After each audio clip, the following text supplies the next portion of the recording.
20 సంవత్సరాలకు పైగా సిపిఎంతో ప్రయాణం ఆయనది. రాజకీయ జీవితంలో ఎత్తుపలాలను పట్టించుకోకుండా తన రాజకీయ ప్రస్థానాన్ని కొనసాగిస్తున్నారు. ఉమ్మడి రాష్ట్రానికి సిపిఎం కార్యదర్శిగా పనిచేసిన బివి రాఘవల్ గారు ఈరోజు మన గెస్ట్. ఆయనతో మాట్లాడదాం. నమస్తే సార్. నమస్కారం. ఒకప్పుడు భూమి కోసం, భుక్తి కోసం, ప్రజల కోసం పోరాటం చేసిన కమ్యూనిస్టులు ఇప్పుడు అలసిపోయారా? పోరాటం చేయలేకపోతున్నారు. కారణం ఏంటంటారు? మనిషికి అలుపు అనేది ఉండదు. అందుట్లో పార్టీకి, రాజకీయ పార్టీలకి అలుపు అనేది ఉండదు. ప్రజల్లో పనిచేస్తూనే ఉంటారు. కొన్ని సందర్భాల్లో ప్రజల యొక్క ఆమోదం పొందుతారు, కొన్ని సందర్భాల్లో ప్రజల యొక్క ఆమోదం పొందరు. అందుట్లో కమ్యూనిస్ట్ పార్టీ అధికారంతో నిమిత్తం లేకుండా నిరంతరం ప్రజల కోసం పనిచేసే పార్టీకి అలుపు, ఆయాసం, నిరుత్సాహం, నిస్పృహ ఏముండవు. అయితే ఈ సందర్భంలో కమ్యూనిస్టులకి మీద ప్రజల ఆదరణ తగ్గిన మాట వాస్తవం. ఆ తగ్గడానికి కారణాలు వేరుగా ఉన్నాయి తప్ప కమ్యూనిస్టుల కృషి లోపం మాత్రం కాదు. ఒకప్పుడు వామపక్ష పార్టీలకు అసెంబ్లీలో ఎమ్మెల్యే సీట్లు ఉండేవి. ప్రజల హక్కుల కోసం పోరాటం చేసేవాళ్ళు. కానీ గత 20 సంవత్సరాలుగా అసెంబ్లీలో మీ ప్రాధాన్యత కోల్పోవడానికి గల కారణం ఏంటంటారు?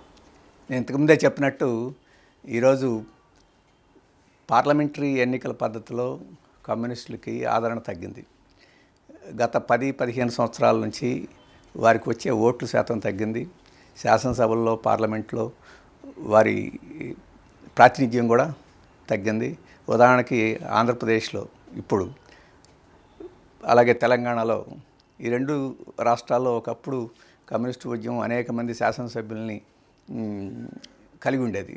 ఇప్పుడు 2 శాసనసభలు ఒక్కరు కూడా లేరు. ఆ రకంగా కొంత బలహీనమైన మాట నిజం, ఓట్లు తగ్గిన మాట నిజం. దానికి కారణాలు చాలా ఉన్నాయి. కమ్యూనిస్టుల యొక్క పనిలో లోపం మూలంగా, కమ్యూనిస్టు యొక్క ఆలోచనల లోపం మూలంగా ఈ రకంగా తగ్గింది. వాళ్ళ ఆలోచనలు మార్చుకుంటే మళ్ళీ పూర్వ పరిస్థితి వస్తుందని కొంతమంది అనుకుంటుంటారు. దాంట్లో కొంత వాస్తవం ఉండొచ్చు, కానీ ప్రధానమైన వాస్తవం అది కాదు. గత 2-3 దశాబ్దాల్లో పరిస్థితుల్లో చాలా మార్పులు వచ్చినాయి. ఈరోజు పార్లమెంటరీ ప్రజాస్వామ్యం ఎన్నికల పద్ధతుల్లో నిజాయితీ కలిగిన వాళ్ళు, డబ్బు ప్రమేయం లేకుండా ఎన్నికల్లో పోటీ చేయదలుచుకున్న వాళ్ళకి పూర్తిగా అవకాశాలు నిరోధించే పద్ధతిలో చాలా మార్పులు వచ్చినాయి. ఆ మార్పుల్ని ఎలా ఎదుర్కోవాలి, ఆ మార్పుల్ని ఎలా మార్చుకోవాలని చెప్పేసి ఇప్పుడు మా ముందు ఉన్న ఉద్యమం. అది మార్చుకోకుండా మళ్ళీ మాకు ప్రాతినిధ్యాలు బాగా పెరుగుతాయని మేము అనుకోవడంలో మార్చుకునే ప్రయత్నం జరుగుతుంది. ఆ ప్రయత్నం కొంతకాలం తీసుకుంటుంది. నేటి తరం రాజకీయ పార్టీలతో సిపిఎం ఎందుకు పోరాటం చేయలేకపోతుంది? పోరాటం చేయకపోవడం సమస్య కాదు, పోరాటం ఎప్పుడూ చేస్తూనే ఉంది. కానీ ఈ నేటి తరం ప్రజలు, నేటి తరం యువకులు, నేటి తరం రాజకీయ పార్టీలు పాత కాలంలో లాగా లేవు. ఉదాహరణకి పార్లమెంటరీ రాజకీయాలు ఉన్నాయనుకోండి. ఒకప్పుడు ఎన్నికల్లో కమ్యూనిస్ట్ పార్టీలే కాదు, మిగతా పార్టీలు కూడా డబ్బు ఖర్చు పెట్టేవి కాదు. ఇప్పుడు కమ్యూనిస్ట్ పార్టీల దగ్గర డబ్బులు ఖర్చు పెట్టడానికి లేవు. కానీ ఇతర పార్టీలు ఒక్కొక్క శాసనసభ నియోజకవర్గంలో 100 కోట్లు ఖర్చు పెడుతున్నారు, పార్లమెంటు నియోజకవర్గంలో 200 కోట్లు ఖర్చు పెడుతున్నారు. వారికి బాగా పుష్కలంగా ముడుపులు వస్తున్నాయి. ఈ మధ్యకాలంలో అదానీ వారు 1750 కోట్ల రూపాయలు ఒక పార్టీకే ఇచ్చారని చెప్పేసి అంటే, ఆ డబ్బులన్నీ ఎన్నికల ముందు ఇచ్చారంటే ఆ డబ్బులు ఖర్చు ఎంత పెట్టుంటారో మనకు తెలుసు. అటువంటి కొన్ని విపత్కరమైన పరిస్థితులు, ఆటంక పరిస్థితులు కమ్యూనిస్టులకి వచ్చినాయి. వాటిని అంత సులభంగా అధిగమించడం అనేది సాధ్యం కాదు. లేదు అదే పద్ధతిలో అక్రమ పద్ధతులకు పాటించి ఆ రకంగా ఎన్నికల్లో విజయాలు సాధించాలనుకుంటే అప్పుడు కమ్యూనిస్ట్ పార్టీ అక్కర్లా, దాన్ని రద్దు చేసుకోవచ్చు, ఇంకో పార్టీ పెట్టుకోవచ్చు. కమ్యూనిస్టులుగా ఉండదలుచుకున్నప్పుడు నిజాయితీగా ఉండాలి. నిజాయితీగా ఉన్నప్పుడు ఆటంకాలు వస్తే పోట్లాడాలి. అంటే లొంగిపోయే సమస్య లేదు. ఆ దృష్టితోటే కృషి చేస్తున్నాం. అయితే దీర్ఘకాలంలో ఈ అంశాన్ని ప్రజలు గమనిస్తారు. మళ్ళీ కమ్యూనిస్టుల వైపుకి మళ్ళీ ప్రజలు చూస్తారు. అది ఎక్కువ రోజులు సమయం కూడా పట్టదు. త్వరలోనే అటువంటి పరిస్థితి వస్తుంది. టీడీపీ, జనసేన, వైసీపీ లాంటి ప్రాంతీయ పార్టీలు కాకుండా ఆంధ్రప్రదేశ్లో వేరే పార్టీలు అధికారంలోకి వచ్చే అవకాశం ఉందంటారు? మీరు కొద్దిగా రాజకీయ చరిత్రలోకి పోతే చాలా పార్టీలు పుట్టినాయి, చాలా పార్టీలు పోయినాయి, కొత్త పార్టీలు పుట్టుకొచ్చినాయి. ఇప్పుడు తెలుగుదేశం పార్టీ అని చెప్పేసి చంద్రబాబు గారు చెప్పుకుంటున్నారు. వాస్తవంగా ఎన్టీ రామారావు పార్టీ ఎప్పుడో పోయింది, కొత్త పార్టీకి అది వచ్చింది. కాంగ్రెస్ పార్టీ పోయి జగన్ గారు వచ్చారు. జగన్ పార్టీ ఎంతకాలం ఉంటుందో కూడా తెలియదు.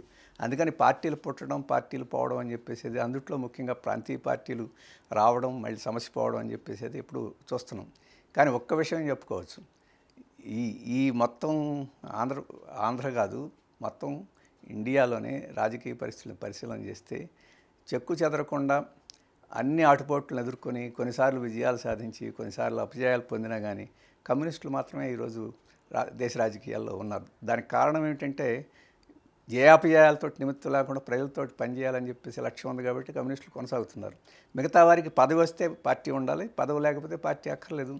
అలాగే పదవి కోసం ఇంకో పార్టీతోటి మిళితమైపోవడానికి కూడా వాళ్ళు వెనకాడరు, కలిపేసుకోవడానికి కూడా వెనకాడరు. లేదు ఆ పార్టీని ప్రారంభించిన అధినాయకుడు వారి జీవితాంతం ఆ పార్టీ కొనసాగి ఆ తర్వాత సమసిపోయే పరిస్థితి వస్తుంది. ఈరోజు డిఎంకే పార్టీని చూసాం, అకాలీదళను చూస్తున్నాం, చాలా పార్టీలు చూస్తున్నాం. అటువంటి పరిస్థితి ప్రాంతీయ పార్టీలకి సహజం. కానీ కమ్యూనిస్ట్ పార్టీకి మాత్రం అటువంటి పరిస్థితి ఉండదు. ఎందుకంటే వారు ఎన్నికల్లో విజయమే కాదు, అధికారమే కాదు, ప్రజలు ప్రజా సమస్యల మీద ఉంటారు కాబట్టి వీళ్ళు శాశ్వతంగా ఉంటారు. జగన్ చేస్తున్న రాజకీయాలకు చంద్రబాబు చేస్తున్న రాజకీయాలకు తేడా ఏంటి? అలాంటి తరహా రాజకీయాలు మీరెందుకు చేయలేకపోతున్నారు? తేడాలు ఈయన చంద్రబాబు నాయుడు, ఆయన జగన్మోహన్ రెడ్డి. మొదటి తేడా చంద్రబాబు నాయుడు గారి యొక్క సామాజిక పునాది ఒకటి, వారు కాపాడే ప్రయోజనాలు కొన్ని తరగతులు ఉంటాయి. జగన్మోహన్ రెడ్డి గారి యొక్క సామాజిక పునాదే కాదు, ఆయన కాపాడే ప్రయోజనాలు కూడా తేడా ఉంటాయి. అందుకనే ఆయన సమర్థించేవారు, ఈయన సమర్థించేవారు ఉంటారు. రెండవ ముఖ్యమైన తేడా ఏమిటంటే వారు కాంగ్రెస్ రాజకీయాల నుంచి వచ్చారు, వేరే పార్టీ పెట్టుకున్నాడు. చంద్రబాబు నాయుడు గారు కూడా కాంగ్రెస్ రాజకీయాల నుంచి వచ్చారు, వారి మామగారి పార్టీలో చేరారు. ఇప్పుడు చాలా ప్రత్యర్థుల్లాగా ఒకరికొకరు తీవ్రంగా పోరాడుకునే వ్యక్తులుగా ప్రజల ముందు వస్తున్నారు. వాస్తవంగా వారి మధ్య అంత వ్యత్యాసాలు ఏం లేవు. ఈరోజు అఖిల భారత రాజకీయాల్లో చూసుకోండి, చంద్రబాబు నాయుడు గారు ఎన్డీఏ కూటమిలో భాగస్వామిగా ఉన్నారు. జగన్మోహన్ రెడ్డి గారు ఎన్డీఏ కూటమికి గట్టి మిత్రుడిగా ఉన్నారు. చాలా అవినీతిపరుడు జగన్మోహన్ రెడ్డిని, ఈయన్ని శిక్షించాలని చెప్పేసి తెలుగుదేశం పార్టీ చెప్తుంది. ఆ అవినీతిపరుడిని రక్షించేదానికి బీజేపీ కేంద్ర ప్రభుత్వం గతంలో ప్రయత్నం చేసింది, ఇప్పుడు ప్రయత్నం చేస్తుంది. ఆ అవినీతిపరుడిని రక్షించే ఒక అవినీతి ప్రభుత్వానికి ఈరోజు చంద్రబాబు నాయుడు గారు మద్దతు ఇస్తున్నారు. కాబట్టి వాళ్ళిద్దరి మధ్య ఈ విషయాల్లో ఏం వ్యత్యాసం ఉందో మాకేం అర్థం కావట్లేదు. అందుకని మేము చెప్పేది, ఈ రెండు పార్టీలు పదవి కోసం ప్రత్యర్థులుగా వ్యవహరించడం తప్ప ప్రజల కోసం ప్రత్యర్థులుగా వ్యవహరించడం లేదు అని చెప్పేసి చెప్పదలుచుకున్నాం. అందుకని మొదట చంద్రబాబు నాయుడు గారు అలాగే వ్యవహరించారు, తర్వాత జగన్మోహన్ రెడ్డి గారు అలాగే వ్యవహరించారు, ఇప్పుడు చంద్రబాబు నాయుడు గారు కూడా మళ్ళీ వచ్చి అధికారానికి అలాగే వ్యవహరిస్తున్నారు.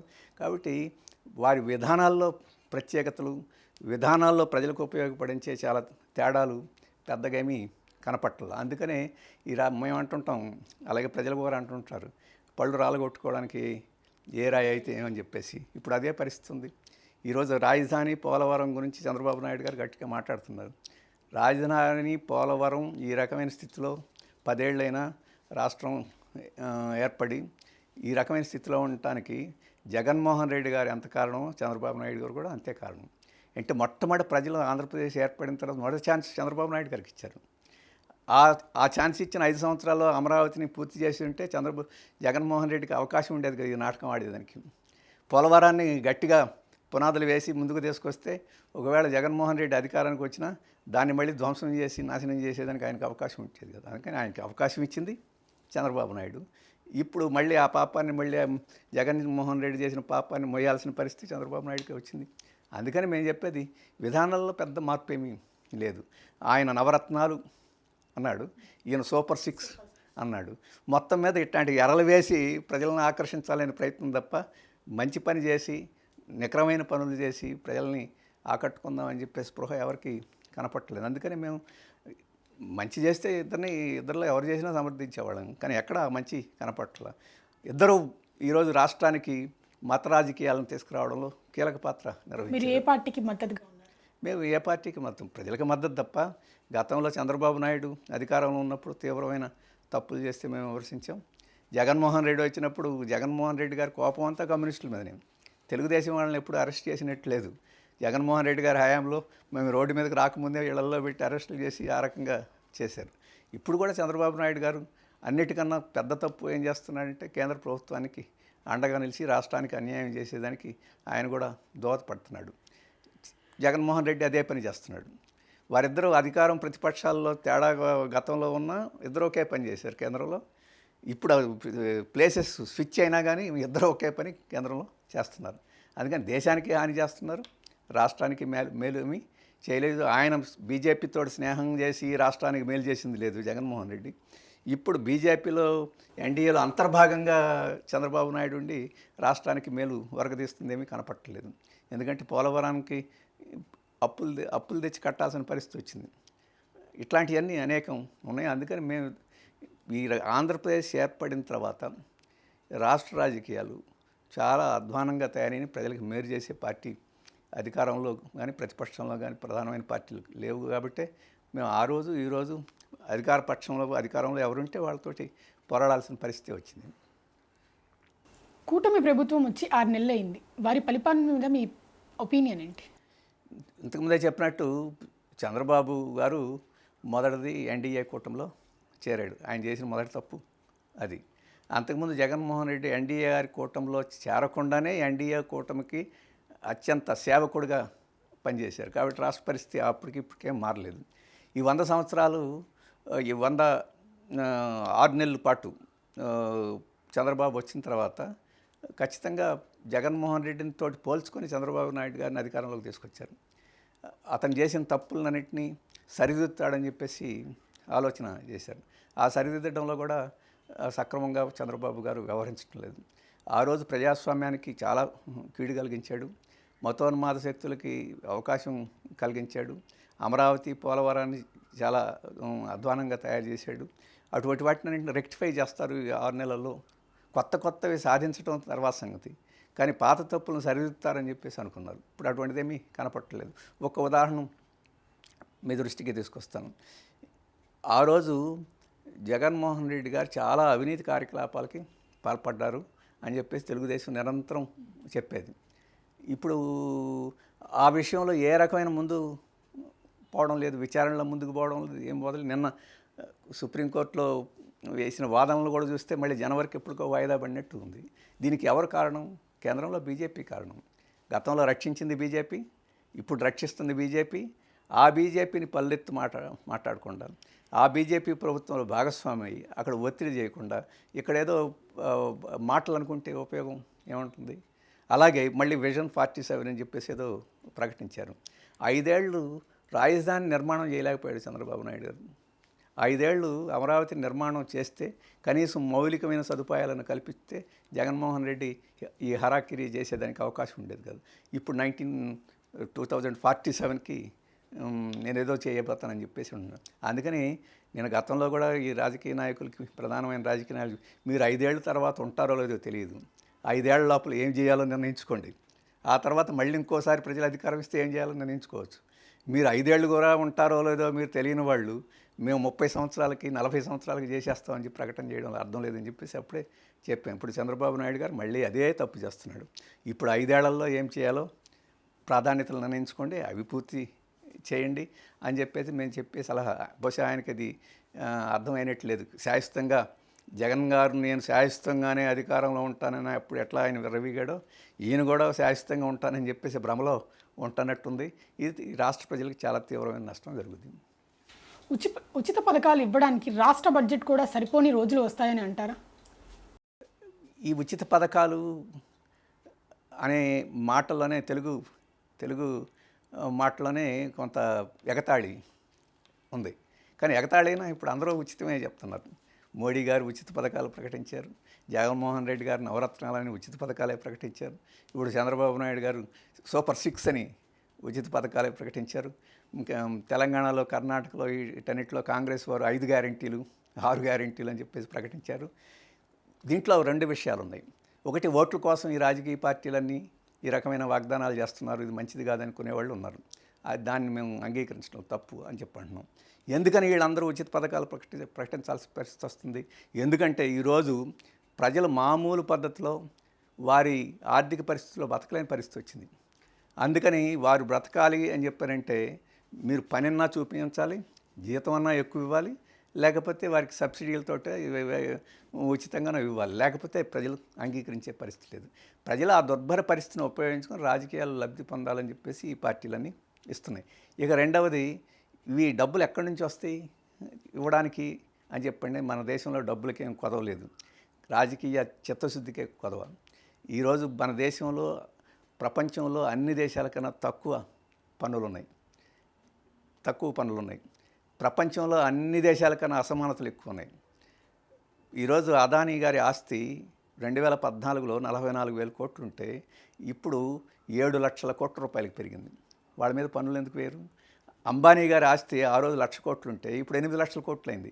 అందుకని చిత్తశుద్ధి అంటే డబ్బులకేం కొదవలేదు. కానీ ఈ రాజకీయ పార్టీలు ఓట్ల కోసం వాగ్దానాలు చేస్తున్నాయి. వాగ్దానాలు చేసి అధికారానికి వచ్చిన తర్వాత వాటన్నిటిని మర్చిపోతున్నాయి. మళ్ళీ ఎన్నికలు వచ్చినప్పుడు మళ్ళీ వాగ్దానాలు చేస్తున్నాయి. అందుకని మా అభ్యంతరం. అందుకని ఈ ఉచిత పథకాల గురించి చులకనగా చూడటం మాకు ఇష్టం లేదు. అది ప్రజల యొక్క అవసరం. ఉచిత పథకం ఇవ్వడం ఇష్టం లేకపోతే ఎక్కువ జీతం ఇవ్వు.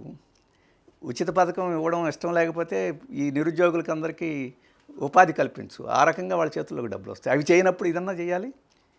ఇది చేయకుండా అది చేయకుండా ప్రజల్ని ఈరోజు ఇట్లాంటి పరిస్థితుల్లో ఉండటం మంచిది కాదు. అందుకని మోడీ గారు కూడా ఈ ఉచిత పథకాలని ఎగతాళి చేశారు. హిందీలో ఏదో పదం వాడారు, ఎగతాళి చేశారు.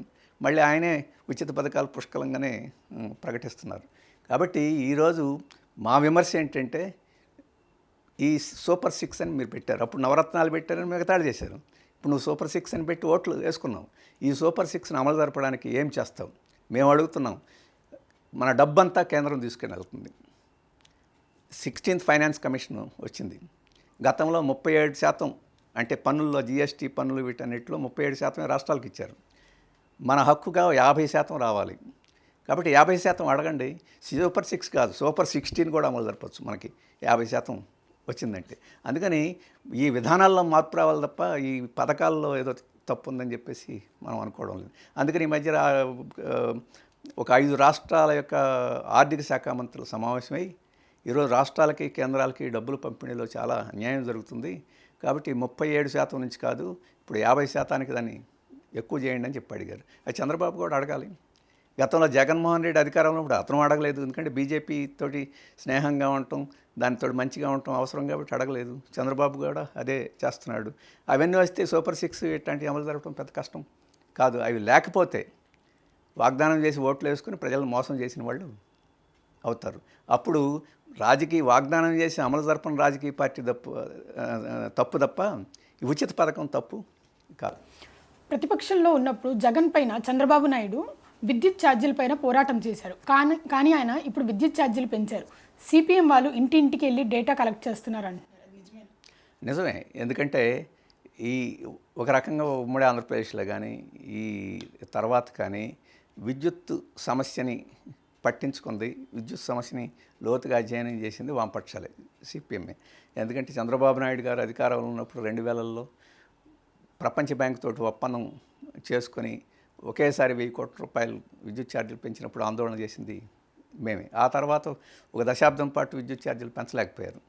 ఇప్పుడు విద్యుత్ ఛార్జీలని నేరుగా పెంచడం తక్కువగానే ఉంది. కానీ పరోక్షంగా ట్రూ అప్ ఛార్జీలు అని చెప్పేసి, సెస్సులు అని చెప్పేసి ఈ రూపంలో విద్యుత్ ఛార్జీలు అంటే మనం అంటమే నాడా దొరికిందని గుర్రం కొనుక్కున్నట్టు ఉంది. విద్యుత్ ఛార్జీ తక్కువగానే ఉంటుంది. కానీ ట్రూ అప్ ఛార్జీలు పేరుతోటి ఇంకో పేరుతోటి విస్తారంగా భారాలు మోపుతున్నారు. అలాగే ఇప్పుడు గ్రీన్ ఎనర్జీని కొనుగోలు పేరుతోటి చాలా ఖరీదైన విద్యుత్తుని మన మీద రుతున్నారు. అందుకనే చంద్రబాబు నాయుడు గారు మొదట అధికారంలో ఉన్నప్పుడు ఈ ట్రూ అప్ ఛార్జీలకు వ్యతిరేకంగా మేము పోరాడాం. జగన్మోహన్ రెడ్డి వచ్చిన తర్వాత అది ఒక వేలంవేరుగా మారిపోయింది. అందుకని అప్పుడు పోట్లాడాం. ఇప్పుడు ఇదంతా జగన్మోహన్ రెడ్డి గారు తప్పు కాబట్టి అప్పుడు జరిగింది. ఇప్పుడు మేమేం చేస్తాం? ఈ ట్రూ అప్ ఛార్జీలు అన్నీ అప్పుడు పేరుకుపోయినాయి. అప్పుడు ఇవి మేము ఇప్పుడు వసూలు చేయాల్సిన పరిస్థితి వస్తుందని ఇప్పుడు చంద్రబాబు నాయుడు గారు అంటున్నారు. అసలు ట్రూ అప్ ఛార్జీలనే ఎందుకు అంగీకరించాలి? విద్యుత్ ఒప్పందాలు సెకీతో 249 రూపాయలకు ఒప్పందం కుదుర్చుకొని ఇప్పుడు అది ట్రూ అప్ ఛార్జీల మీద ప్రజల మీద ఎందుకు చేయాలి? 1,10,000 కోట్ల రూపాయలు ఈరోజు మనకి మీద పడుతుంది. ఆ విధానాలను వ్యతిరేకించండి. మేము అమలు జరపమని చెప్పండి. అగ్రిమెంట్ని రివైజ్ చేయండి. ఇంటర్నేషనల్గా ఎనర్జీ ప్రైసెస్ పడిపోతున్న నేపథ్యంలో మనం ఎందుకు చెల్లించాలి? అది మాత్రం చేయడం లేదు. జగన్మోహన్ రెడ్డి గారు ఏం చేస్తున్నాడో నెపం ఆయన మీద పెట్టి మళ్ళీ ఈయన అమలు జరపాలని చెప్పేసి ప్రయత్నం చేస్తున్నాడు. అది మంచిది కాదని చెప్పేసి మేము చెప్పేది. ఏపీలో వైసీపీ ప్రభుత్వం ఉన్నప్పుడు వాలంటీర్లకు కీలకంగా ఉన్న వాలంటీర్లను టీడీపీ గవర్నమెంట్ పక్కన పెట్టేశారు. వాళ్ళు ఆందోళన చేస్తున్నారు. అసలు వాలంటీర్ల వ్యవస్థ అవసరం అంటారా? ఇప్పుడు మనకి అక్కర్లేదంటారా? మొదటిది ఏంటంటే జగన్మోహన్ రెడ్డి ఈ వ్యవస్థను ప్రవేశపెట్టినప్పుడే మేము అభ్యంతరం పెట్టాం. వాలంటీర్ల వ్యవస్థ పెట్టి 1,00,000 మందికి కొంత ఉపాధి కల్పించారనుకోండి, దాన్ని మనం అభ్యంతరం పెట్టక్కర్లేదు. కానీ పంచాయతీ వ్యవస్థని పూర్తిగా ధ్వంసం చేసి దాని హక్కులన్నింటినీ లేకుండా చేసి దాన్ని ఒక నామకగా వ్యవస్థను చేసి ఈ అధికారంలో ఏ పార్టీ ఉన్నారో ఆ పార్టీ ప్రతినిధులుగా ఆ పార్టీ యొక్క పనులు చేసేవాళ్ళుగా ఈ వాలంటీర్ వ్యవస్థని ఆ రోజు జగన్మోహన్ రెడ్డి పెట్టాడు. ఆ రకంగా ఒకవైపున స్థానిక సంస్థలకి దెబ్బతీశాడు, రెండోది ఒక ప్రభుత్వ డబ్బుతోటి పార్టీ వ్యవస్థను పెంచుకోవడానికి ప్రయత్నం చేశాడు. అది చాలా తీవ్రమైన తప్పు అని చెప్పేసి మేము చెప్పాం. అలాగే ఈ వాలంటీర్ వ్యవస్థను పూర్తిగా సంస్కరించి అది ప్రజలకి కావలసిన అనేక వాటిని పంచాయతీల ఆధ్వర్యంలో వాళ్ళు పనిచేసేట్టుగా చేయాలని చెప్పేసి కూడా మార్పులు సజెస్ట్ చేసాం. అప్పుడు చేయలేదు.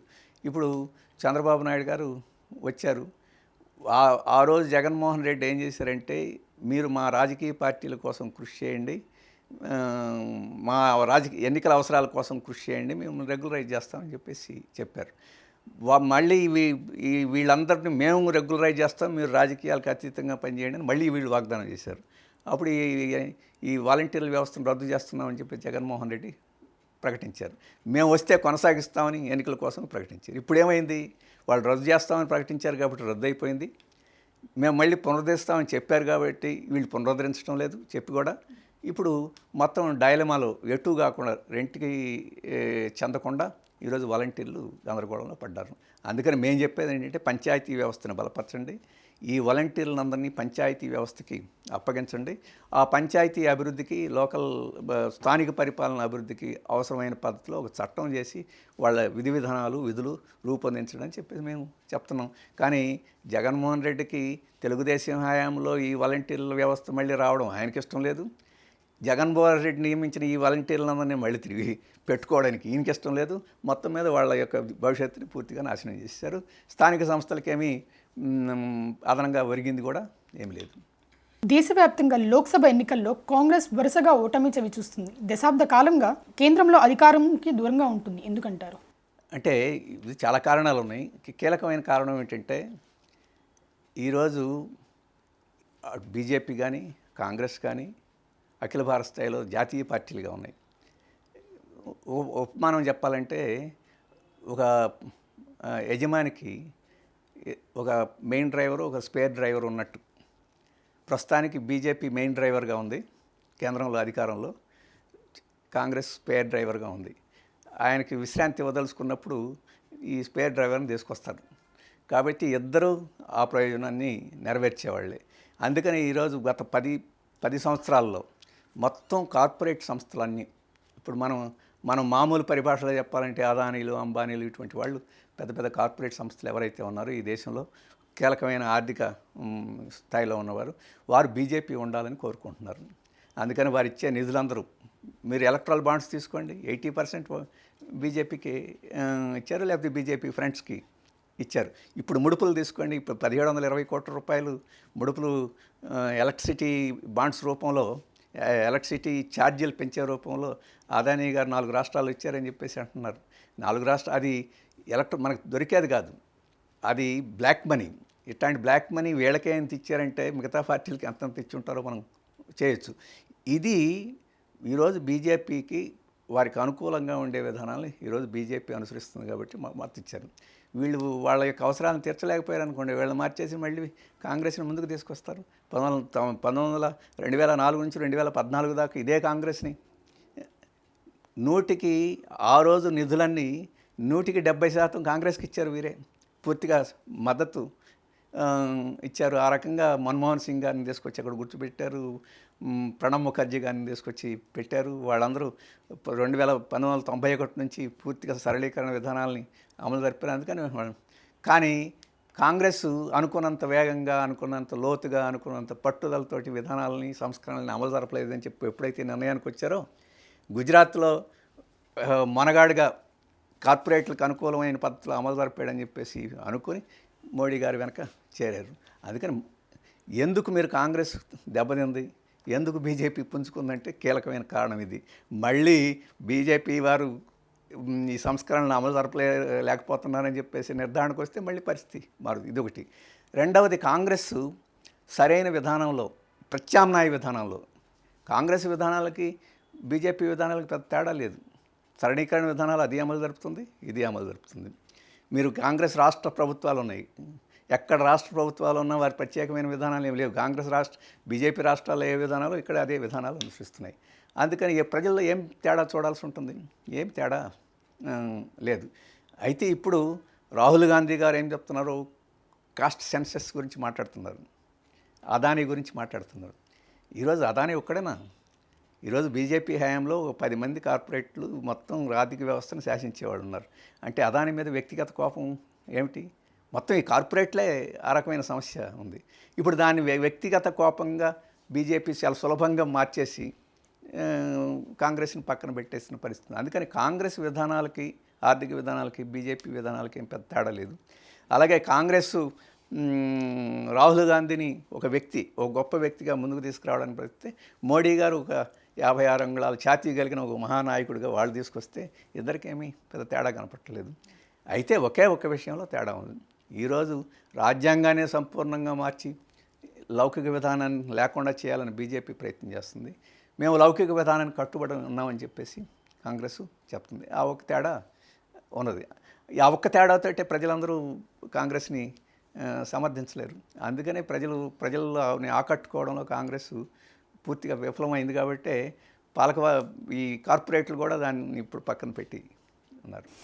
లోక్సభలో అదానీ ఇష్యూపై చర్చకు విపక్షాలు పట్టుబడుతున్నాయి. అదానీ ఇష్యూపై మోదీ ప్రభుత్వ నిర్ణయాలపై మీ అభిప్రాయం ఏంటి? ఒకటి, అదానీ మేము వామపక్షాలుగా అదానీ అంశం ఒక సింబాలిక్గా చూస్తున్నాం. సింబాలిక్ ఇన్ ది సెన్స్ ఏంటంటే, ఈరోజు కేంద్రంలో అధికారంలో ఉన్న ప్రభుత్వం ఈ పెద్ద కార్పొరేట్ సంస్థలకి మొత్తం ప్రజల సంపదని, దేశ సంపదని ఈరోజు అప్పగిస్తున్నారు. అందుకని అది ఒక సందర్భం అని చెప్పేసి, ఒక వ్యక్తి సమస్య కాదు. ఈరోజు అదానీకి మొత్తం వాటర్ రేవులన్నింటిని అప్పచెప్తున్నారు, అదానీకి మొత్తం హౌసింగ్ వాటినన్నింటినీ అప్పచెప్తున్నారు.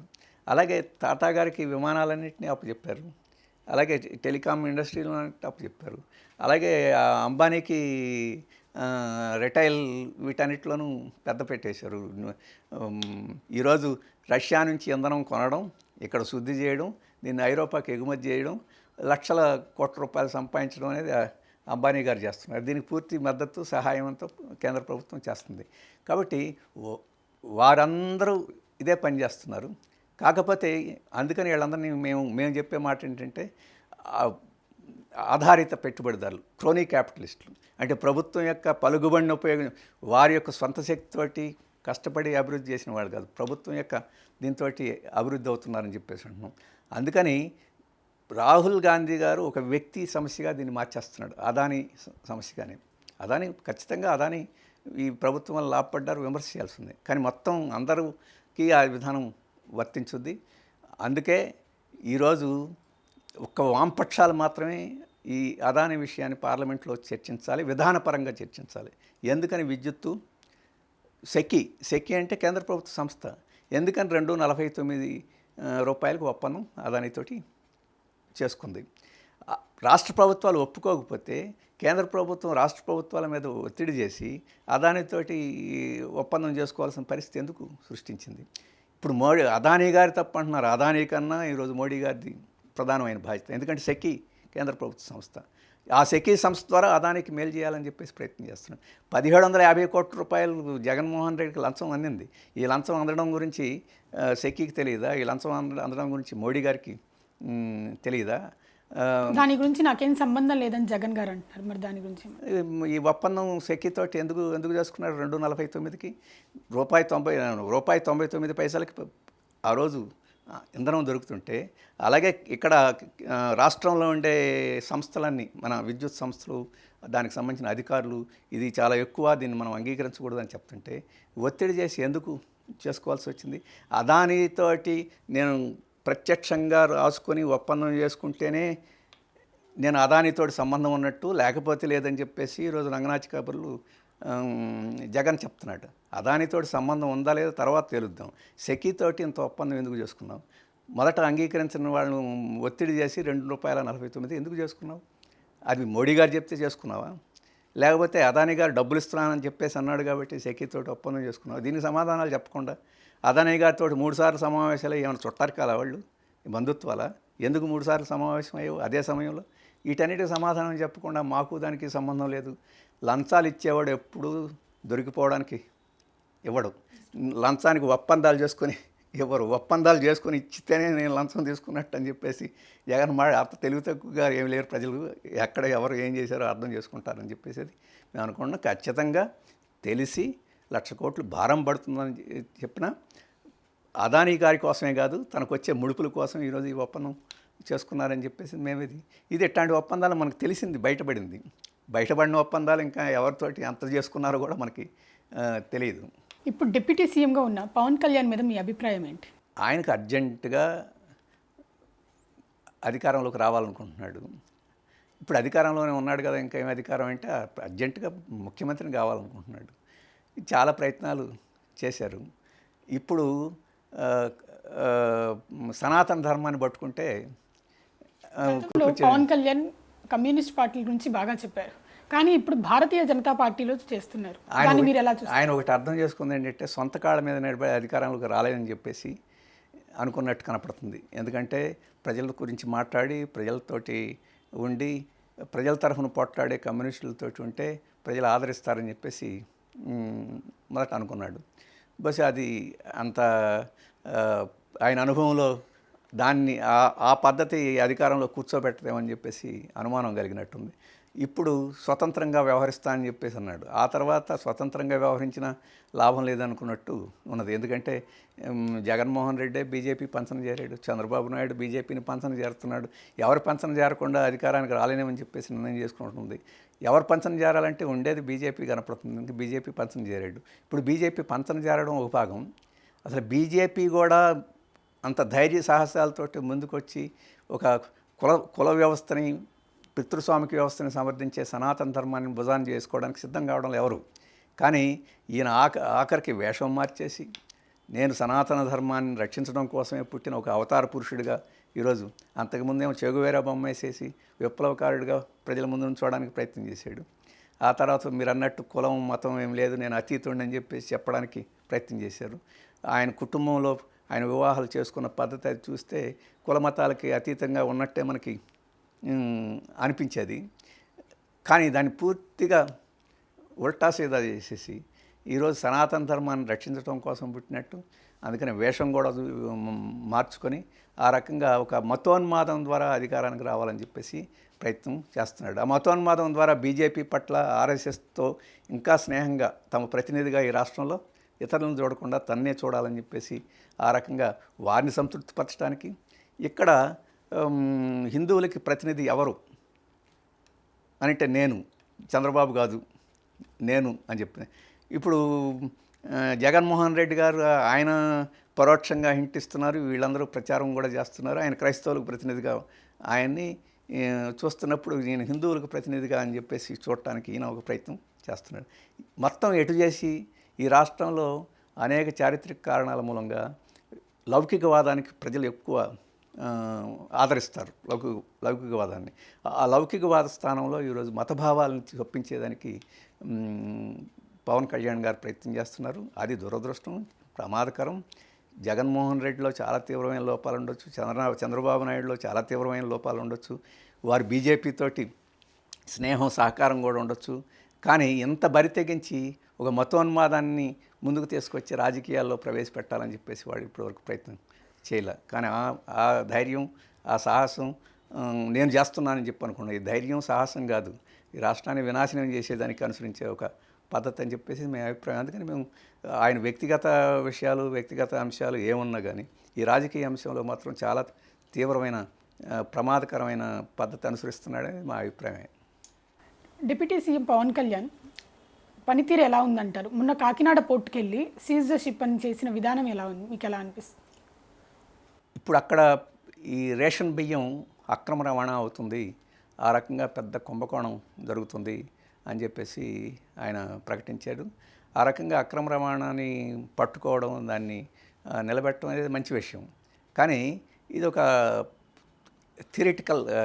థియేట్రికల్ ఒక నాటకీయమైన పరిణామమా, లేకపోతే నిజాయితీగా ఇట్లాంటి అవినీతి చర్యలను అరికట్టడానికి ఆయన ముందుకు పూనుకున్నాడా అని చెప్పేసి ఉంది. ఇంతకుముందు కూడా ఒక స్త్రీల మీద దౌర్జన్యాలు జరుగుతున్నప్పుడు ఇలాగే హోమ్ మినిస్టర్ మీద ఓ ప్రసంగం చేశారు. మళ్ళీ సయోధ్య అయిపోయిన తర్వాత మళ్ళీ మెదలకుండా ఉన్నారు. ఇప్పుడు ఈ రేషన్ బియ్యం కుంభకోణంలో కూడా అదే పరిస్థితి దాపురించే అవకాశం ఉంది. అందుకని అప్పుడప్పుడు తన రాజకీయ అవసరాల కోసం అద్భుతమైన ప్రకటనలు చేయడం, ఆ తర్వాత అవసరాలు తీరిన తర్వాత నెమ్మదించడం అని చెప్పేసే పద్ధతిలో ఇదొక నాటకీయమైన పద్ధతి అయితే అది త్వరలోనే బూమరాంగ్ అవుద్ది.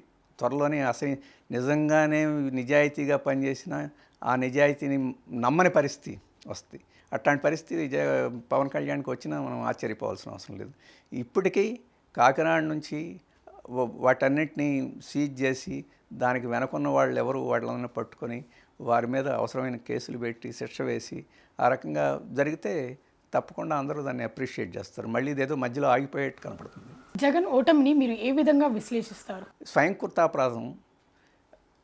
ఆయనకి 150 పై స్థానాల నుంచి 11 స్థానాలకు పడిపోవడం అని చెప్పేసారంటే ఈ మొదట ఈ ఈవీఎం మెషిన్స్ మీద అన్నాడు, యంత్రాల్లో లోపం వల్ల ఓడిపోయానని చెప్పేసి అన్నారు.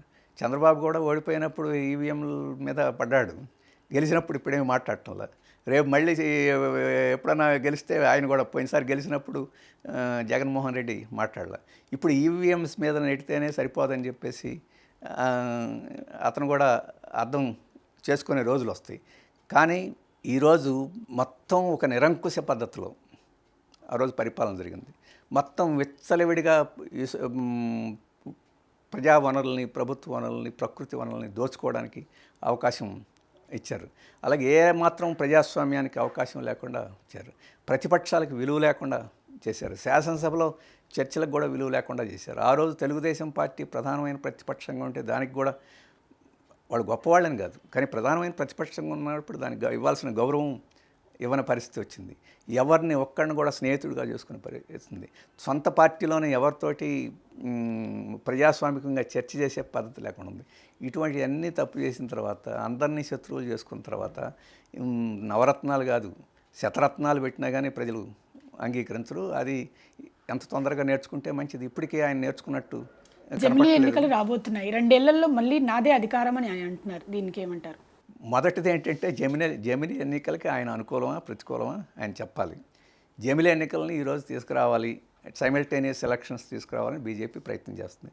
ఈ సైమల్టేనియస్ ఎలక్షన్స్ వస్తే మొట్టమొదట నాశనం అయిపోయేది ప్రాంతీయ పార్టీలే. ఆ ప్రాంతీయ పార్టీలో జగన్మోహన్ రెడ్డి కూడా ఉంటాడు. తెలుగుదేశం, జగన్మోహన్ రెడ్డి కానీ వీళ్ళు ఎవరైతే ప్రాంతీయ పార్టీలు ఉన్నాయో ఈ జమిలీ ఎన్నికల్లో ఈ సైమల్టేనియస్ ఎన్నికలు వస్తే ప్రాంతీయ పార్టీలు మొత్తం తుడిచిపెట్టుకుపోతాయి. ఈరోజు ప్రాంతీయ పార్టీలు ఉండకూడదని చెప్పేసి బీజేపీ యొక్క అభిప్రాయం. వ్యక్తిగతంగా వాళ్ళ మీద కోపం అని కాదు, ఈ ప్రాంతీయ పార్టీలు అనేవి ఉండడం వలన దేశాన్ని ఒకే దేశం, ఒకే ఎన్నిక, ఒకే దేశం, ఒకే పన్ను, ఒకే దేశం, ఒకే ఆహారం, ఒకే దేశం, ఒకే లైసెన్సు, ఒకే దేశం, ఒకే యూనిఫాము ఏదైతే అంటున్నారో ఈ ప్రాంతీయ పార్టీల మహారాష్ట్రం, మా భాష ఈ పద్ధతిలో ఉంది. ఇది దేశం యొక్క విధానానికి, వారు ఆలోచించే విధానానికి ఇది అనుకూలం కాదు. అందుకని ఇవి నాశనం చేయాలని చెప్పేసి అందుకని పార్టీలతో స్నేహం చేస్తారు, వాటిని విచ్ఛిన్నం చేస్తారు. క్రమక్రమేణా తమతో ఉండడం అన్నా ఉండాలి, లేకపోతే విచ్ఛిన్నం అయిపోవాలి. దానికి వీలుగా ఈరోజు జమిలీ ఎన్నికలు వస్తున్నాయి. ఈ జమిలీ ఎన్నికలు అనేది అఖిల భారత రాజకీయాలు తప్ప స్థానిక రాజకీయాలు, ప్రాంతీయ రాజకీయాలు ప్రజలను ప్రభావితం చేసేదానికి అవకాశం లేకుండా చేస్తాయి. అందుకని ఇప్పుడు జమిలీ ఎన్నికలు వచ్చేస్తే గెలిచేస్తానని, జమిలీ ఎన్నికలు అయితే మునిగిపోతాడు కూడా జగన్మోహన్ రెడ్డి. అందుకని వస్తాడని చెప్పేసి ఏమీ గ్యారెంటీ లేదు. వ్యతిరేకిస్తే ఏమైనా వచ్చేదానికి అవకాశం ఉంటుంది.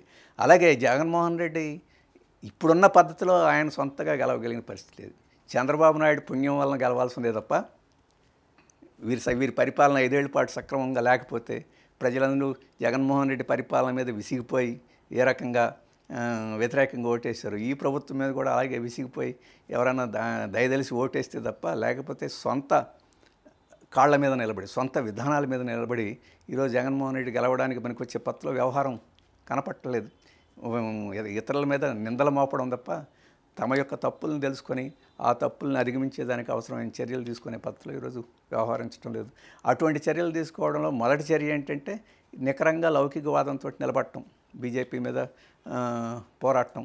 అలాగే రాష్ట్రం యొక్క ప్రయోజనాలకు బీజేపీ ఈరోజు హాని చేస్తుంది కాబట్టి చంద్రబాబు నాయుడు గారు కూడా బీజేపీకి అనుకూలంగా ఉంటున్నారు కాబట్టి అట్లాంటి సమస్యలను లేవనెత్తడం ద్వారా ఈరోజు జగన్మోహన్ రెడ్డి ఏమైనా ప్రజల యొక్క అభిమానాన్ని పొందగలడు తప్ప లేకపోతే పొందలేడు. అందుకని ఈరోజున్న పద్ధతిలో ఆయన మళ్ళీ అట్లాంటి ఆశలు పెట్టుకోవడానికి ఏమీ అవకాశం కనపడట్లేదు, చంద్రబాబు నాయుడు దయ తలిస్తే తప్ప. రాబోయే రోజుల్లో సిపిఎం పార్టీ ఆంధ్రప్రదేశ్లో ఎలా ఉండబోతుందంటారు? మొదటిది ఏంటంటే అనేక చారిత్రక కారణాల మూలంగా, ముఖ్యంగా మన ఆంధ్రప్రదేశ్ ఉమ్మడి రాష్ట్రం విభజనోద్యమం జరిగినప్పుడు ఈ రాష్ట్రం ఉమ్మడిగా ఉండాలి, కలిసి ఉండాలని చెప్పి అనుకున్నాం. ఈ తెలంగాణ ప్రజల్లో కొంత పార్టీ మీద అపోహలు పెరగడానికి కారణమైంది. అందుకని అక్కడ తాత్కాలికంగా పార్టీ కొంత బలహీనం అయింది. అలాగే ఉమ్మడి రాష్ట్రం కోసం ఇక్కడ కృషి సిపిఎం చేసిన ఇక్కడ చంద్రబాబు నాయుడు గారు ప్రారంభించి అది ఇప్పుడు అందరూ కొనసాగిస్తుంది. విపరీతమైన డబ్బు ఖర్చు ఉంది, ఆ ఖర్చుకు తట్టుకొని నిలబడగలిగిన పరిస్థితుల్లో లేదు. అందుకని ఇక్కడ కూడా మేము ఆశించినంతగా పెరగలేకపోయాం. కానీ ఇప్పుడు పరిస్థితి కాదు. ఈరోజు మొత్తం అన్ని పార్టీలు ఎవరు ప్రజలకు మేలు చేసే పరిస్థితులు లేరు కాబట్టి ఈ మధ్యకాలంలో అనేక ఉద్యమాలు, ఇందాక అన్నారు విద్యుత్ సమస్య కానీ ఇటువంటి వాటిలో అనేవి తీసుకుంటున్నాం. అలాగే గిరిజన సమస్యల్లో తీసుకున్నాం. మొన్న మేము గిరిజన ప్రాంతాల్లో పార్లమెంట్కి స్వతంత్రంగా పోటీ చేస్తే దాదాపు 1,00,000 ఓట్ల పైగా వచ్చినాయి. మళ్ళీ క్రమక్రమేణా ఉద్యమం పునరుద్ధరణ అవుతుంది. ఈ రాబోయే కాలంలో మళ్ళీ శాసనసభలో ప్రాతినిధ్యం సంపాదించుకోగలం. అలాగే ఉద్యమాలు నిర్మించే అవకాశం పెరుగుతూ ఉంది. మళ్ళీ వామపక్షాల ఐక్యత కూడా పెంచుకుంటున్నాం. ఇంతకుముందు కొన్ని తేడాలు ఉండేవి. వీటి మూలంగా మళ్ళీ ఒక శక్తిగా తయారయ్యే అవకాశం ఉందని భావిస్తున్నాం. చివరిగా రాజకీయాల్లోకి రావాలనుకునే వారికి బివి రాఘవల్ గారు ఇచ్చే సలహా ఏంటి? మొట్టమొదటి ఏంటంటే రాజకీయాల పట్ల అనాసక్తిని పెంచుతున్నాయి మిగతా పార్టీలు. ఎందుకంటే డబ్బు లేకపోతే రాజకీయాల్లోకి రాలేము అని చెప్పేసే పరిస్థితి అవి సృష్టిస్తున్నాయి. అలాగే పెద్ద పెద్ద కుటుంబాలు, అంటే రాజకీయ వారసత్వం కలిగిన వాళ్ళే రాజకీయాలు ఉండగలరు అని చెప్పేసి అంటున్నారు. పెద్ద పెద్ద కోటీశ్వరుల యొక్క బిడ్డలే ఈరోజు ఎంపీలు, ఎమ్మెల్యేలు కాగలరని చెప్పేసి పరిస్థితి ఉంది. అందుకని యువకులు అర్థం చేసుకోవాల్సింది ఏంటి, అటువంటి వాళ్ళు రాజకీయాల్లోకి వచ్చిన తర్వాత డబ్బుతోటి ఎన్నికల్లో గెలిచి రాజకీయాలకు వచ్చిన వాళ్ళు మళ్ళీ డబ్బు చేసుకోవడానికే ప్రయత్నం చేస్తారు. ఆ రకంగా మనకు హాని జరుగుద్దని చెప్పేసి అందరం గమనించాలి. అందుకని ఎన్నికల్లో పోటీ చేసి పదవులు నిర్వహించడమే రాజకీయం కాదు. రాజకీయాలను అర్థం చేసుకుని మనకు ఎవరు అవసరమో అటువంటి వాళ్ళని గెలిపించుకోవడం కూడా రాజకీయాలు అవసరమే. గెలిచిన వాళ్ళు మనకు హాని చేస్తూ ఉంటే దాన్ని ప్రశ్నించేది కూడా రాజకీయమే. అందుకని అటువంటి స్థితి ఈరోజు యువకుల్లో రావాలి, యువతుల్లో రావాలని చెప్పేసి మేము కోరుకుంటున్నాం. ఆ ప్రశ్నించే తత్వం రావాలి. ప్రశ్నించకుండా నిద్రపుచ్చే తత్వం ఈరోజు చుట్టూ సమాజంలో ఉన్నది. ప్రశ్నించే తత్వం రావాలని చెప్పేసి మేము కోరుకుంటున్నాం. రాజకీయాల పట్ల ఆసక్తి ఉండాలని కోరుకుంటున్నాం. ఈరోజు అన్నిటినీ రాజకీయాలే శాసిస్తున్నాయి, అన్నిటినీ రాజకీయాలే నిర్ణయిస్తున్నాయి. మన బ్రతుకులను కూడా రాజకీయాలే నిర్ణయిస్తున్నాయి. అటువంటిప్పుడు రాజకీయాలకి దూరంగా ఉండడం అని చెప్పేసి రాజకీయాల్లోకి రావడం అని చెప్పంటే అవినీతికి పాల్పడటానికి రావడంలాగా కొంతమంది భావిస్తున్నారు. నీతి కోసం రావడం కూడా రాజకీయాల్లోకి రావడమే. అలాగే పదవుల కోసమే వస్తే రాజకీయం అనుకుంటున్నారు. పదవుల కోసం కాదు, పదవులు నిర్ణయించేదానికి కూడా మనం రాజకీయాల్లోకి రావాలి. అలాగే మేము రాజకీయాల్లోకి వస్తే ఎన్నికల్లో పోటీ చేస్తే రాజకీయాలు అనుకుంటున్నాం. ఎన్నికల్లో పోటీ చేస్తే కాదు, ఎవడు పోటీ చేయాలో, ఎవడు గెలవాలో, ఎవడు గెలవకూడదు, ఏ విధానం కావాలో నిర్ణయించడం కూడా రాజకీయాలే. అందుకని వీఆర్ పొలిటికల్ యానిమల్స్. మనం అంటామే, మనం రాజకీయాలు ఏమి దూరంగా ఉన్నాం అనుకున్నా రాజకీయాలు మనం దూరంగా ఉంచలేవు, రాజకీయాలు లాగుతూనే ఉంటాయి. కాబట్టి మనం తెలియకుండా రాజకీయాల్లో పాల్గొనే దానికన్నా చైతన్యంగా తెలుసుకొని రాజకీయాల్లో పాల్గొనడం చాలా ముఖ్యం. అందుకని అందరూ రాజకీయాల్లోకి రావాలని చెప్పేసి ఉంది. రాజకీయాల్లో ఏ మంచి రాజకీయాలు ఎంచుకోవడానికి వాళ్ళు స్వేచ్ఛ ఉందో ఆ రకంగా ఎంచుకోవాలని చెప్పేసి నా